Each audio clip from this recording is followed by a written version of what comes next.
ओम गुरुर्ब्रह्मा गुरुर्विष्णु गुरुर्देव महेश्वरा गुरुर्साक्षात् परम ब्रह्म तस्मै श्री गुरुवे नमः। आज की कथा भागवत में ब्रह्मा जी को निश्चय हुआ है जो भले रोए लेकिन परमात्मा यही है। ब्रह्मा जी भगवान के चरणों को बारंबार वंदना करते हैं। ब्रह्मा जी भगवान की स्तुति करते हैं। नौमि आया तया भ्रव पोषे तंगिदंबराय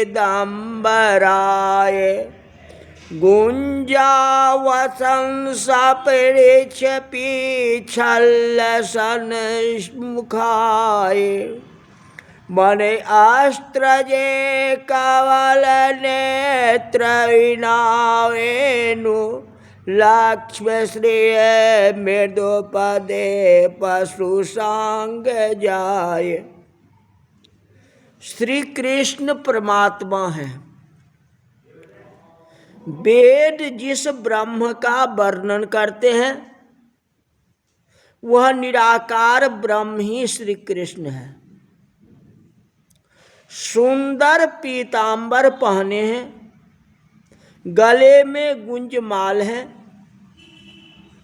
ब्रह्मांड का आकार गुंजा के जैसा होता है। श्री कृष्ण अनंत कोटि ब्रह्मांड के नायक हैं। ब्रह्मांड निकाया निरमित माया रोम रोम प्रतिवेद कहे।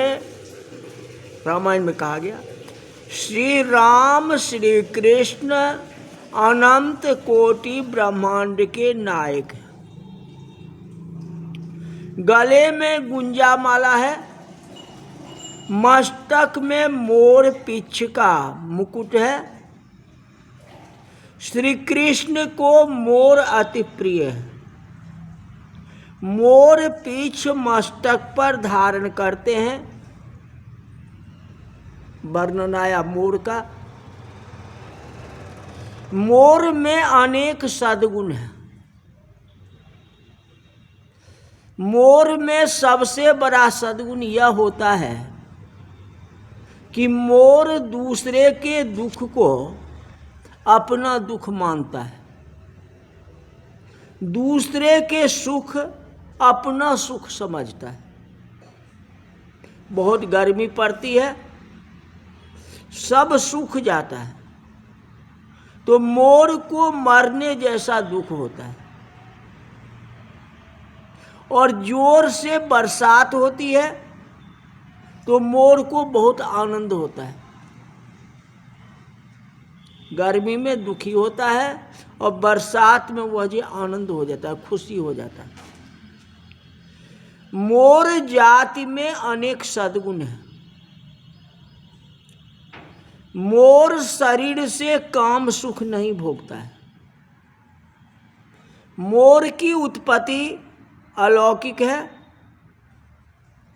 कहते जोर से जब वर्षा होती है तो अति आनंद में मोर थर थर नाचता है, खूब नाचता है। तो उस समय उसकी आंख से आनंद के आंसू निकलते हैं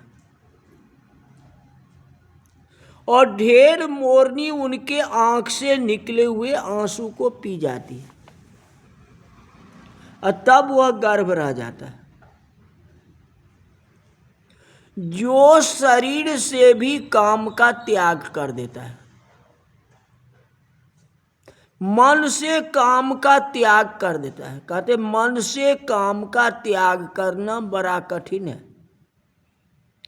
तन से भी काम को त्याग जो करता है, भगवान कहते हैं उसे अपने मस्तक के ऊपर में रखता हूं। मोर बिल्कुल शुद्ध है। मोर में कोई वासनाएं नहीं है।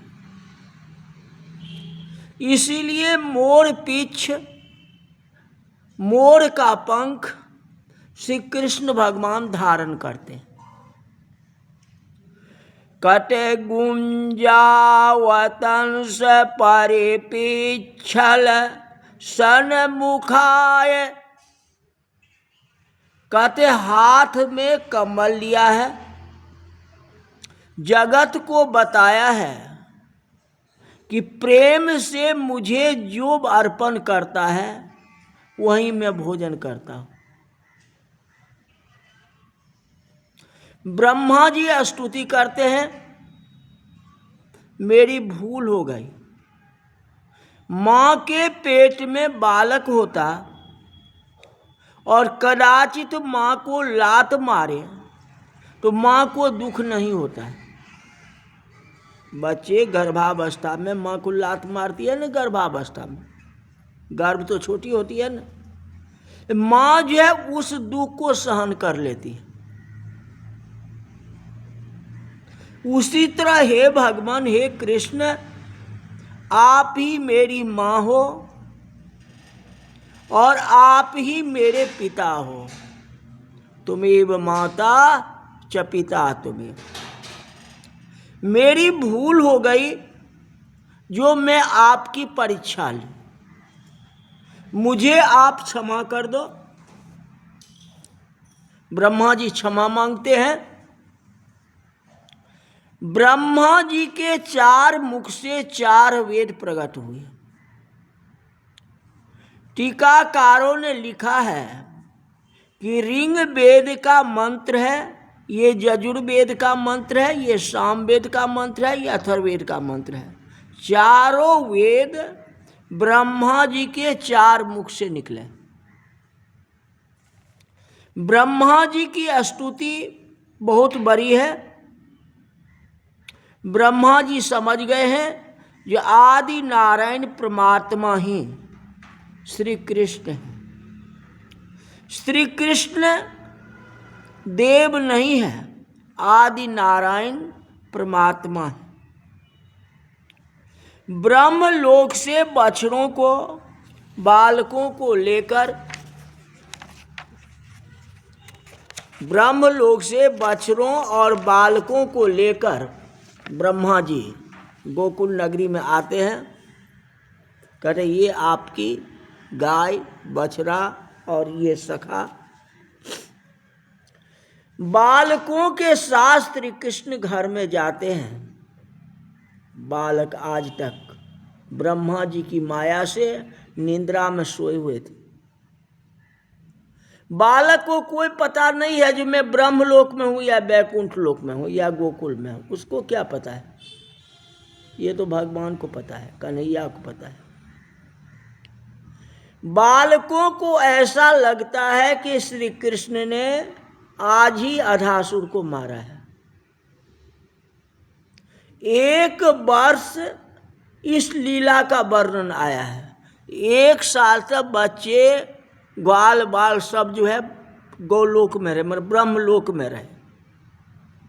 और कृष्ण भगवान जो है सारे गोपियों को, सारे ग्वालों बालों को पता भी नहीं लगने दिए जो तुम्हारा बालक कहाँ है और तुम्हारा बछड़ा कहाँ है। किसी को पता भी नहीं चला। मास दिवस कर दिवस भा, मर्म न जाने कोई, रथ समेत रवि था के हो, निशा कवन विधि हो। 1 मास तक ही दिन रहा, कब? राम जन्म के समय में। तो ये बात किसी को पता ही नहीं चला, क्योंकि सूर्य भगवान वहाँ अस्थिर हो गए। सूर्य जब आगे पीछे चलेंगे तब तो रात होगी, किसी को पता ही नहीं चला। इसलिए मास दिवस कर दिवस भा। वही बात हो गई। 1 साल तक गाय बछड़े को और उनके सखाओं को ब्रह्मलोक में लग गया, लेकिन किसी को पता भी नहीं चला। न बच्चे को पता चला, न बछड़े को पता चला, न सखाओं को पता चला, न गोकुल वासियों को पता चला किसी को। मर्म न जान ही कोई इस मर्म को नहीं जान। यशोदा मैया बाल कृष्ण लाल की प्रतीक्षा करती थी। कन्हैया घर में आया है, माँ को आनंद हुआ, सुंदर सामग्री बनाई, बाल कृष्ण को मैया भोजन कराती है। अब बाल कृष्ण जो है शयन करने के लिए जाते हैं। कथा आगे बढ़ती है। प्रेम सबसे बड़ा चीज है, प्रेम से बढ़ करके कुछ नहीं है। प्रबल प्रेम के पाले पर कर प्रभु का नियम बदलते देखा। प्रबल प्रेम के पाले पर कर प्रभु का नियम बदलते देखा। श्लोक में भी आया है। चित्ततश्च पोगण्डवयः श्रितो व्रजे बभुव तुष्टो पशुपाल सम्मतो गाश्चारयन्तो सखिभिः समं पदे वृन्दावनं पुण्यं तीव चक्रतो। परमात्मा श्री कृष्ण परम प्रेम स्वरूप है। प्रेम और परम प्रेम में अंतर है। पुत्र के साथ, मित्र के साथ जो स्नेह किया जाता है उसको प्रेम कहते हैं, और जो सबके साथ स्नेह किया जाता है उसे परम प्रेम कहते हैं। संसार में श्री कृष्ण का कोई भी शत्रु नहीं है। श्री कृष्ण के साथ कोई प्रेम करे या न करे, वह सबको बराबरी ही मानते हैं, चाहे वह पापी हो या धर्मी हो। भगवान के लिए दोनों बराबरी है। जिस तरह की आपके दो बेटे हैं, एक बेटा पढ़ा लिखा हुआ है, एक मूर्ख कुछ नहीं पढ़ता है, ये दोनों बेटे को आप बराबरी मानते हैं। वैसे ही भगवान कृष्ण पापी और धर्मी दोनों को एक समान ही मानते हैं। कर्तव्य जो है आपका है, ये भगवान के प्रति हम क्या करें। तो जो धार्मिक है अच्छे से पूजन पाठ करते हैं, जो पापी है थोड़ा बहुत करते हैं, आखिर वह भी थोड़ा बहुत करता है, ये बात नहीं है। चोर भी भगवान का पूजा करता है, ये बात नहीं है। कोई थोड़ा कम करता है, कोई ज़्यादा करता है, कुछ भी हो। जो ज़्यादा करता है उसको परम प्रेम कहा गया, सबसे ज़्यादा प्रेम कहा गया। चाहे आप प्रेम करो या नहीं करो, सब पर राम बराबर दया। सब पर भगवान जो है बराबरी ही दया रखते हैं, किसी को नहीं करते हैं। इतना ही करते हैं जो प्रेम से भक्ति करता है, भगवान उसको उन्नति देते हैं, आगे बढ़ाते हैं, सब कुछ करते हैं। जो भगवान का गुणगान नहीं करता, जो पापी है, उसको ज़्यादा तकलीफ भी नहीं देते हैं। ये हमारा नाम नहीं लिया तो चलो और इसको नीचे दबा दे, ये नहीं। वह जैसा कर्म कर रहा है उसके अनुसार उसको जो है मिल रहा है, ये बात नहीं। भगवान ये नहीं है जा ये तो हमारा भक्ति करता ही नहीं, नाम लेता ही नहीं, प्रेम है ही नहीं उसके पास, चलो और इसको नीचे धंसा दे, ऐसे नहीं करते। सब पर राम बराबरी दया। भगवान तो बराबर करते हैं, आप बराबर नहीं करते हो, भगवान से भी आधी बांट लेते हो, तो ऐसे कैसे होगा। ये ऐसा मत किया करो, भगवान का भजन करो। आज की कथा यही तक रही। बोल वृंदावन बिहारी लाल की जय। हरि ओम।